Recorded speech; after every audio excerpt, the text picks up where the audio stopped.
Состојбата во Македонија со невремето предизвикано од неповолните метеоролошки услови се оценува за стабилна, со ризици кои постојат и се помали во однос на претходните денови, но кои не смеат да се потценат.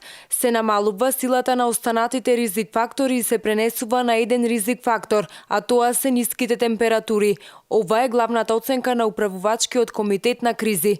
Поради екстремно ниските температури во Македонија, Министерството за здравство препорача бремените жени и хронично болните лица над 60 години денеска и утре да бидат ослободени од работа, а за работниците на отворено да се реорганизира работното време поради екстремно ниските температури кои можат да бидат ризични по здравјето на овие лица. Работниците пак кои што работат на отворено треба да внимаваат работните обврски да ги практикуваат од 10 до 16 часот, со повремени паузи на секои 2 часа по половина час во топла просторија и со топли напитоци, се со цел заштита на нивното здравје. Од Автомотосојузот на Република Македонија информираа дека сообраќајот на државните патишта се одвива отежнато во зимски услови, по влажни коловози и со остатоци од снег на коловозите, по интервенција на екипите од Македонија Пат. Инаку студениот бран која зафати земјава за 10% зголеми потрошувачката на струја во однос на вообичаената потрошувачка за овој период. Од Делем уверуваат дека електроенергетската состојба е стабилна и граѓаните и целата индустрија што е на регулираниот пазар ги добиваат сите потребни количини на електрична енергија.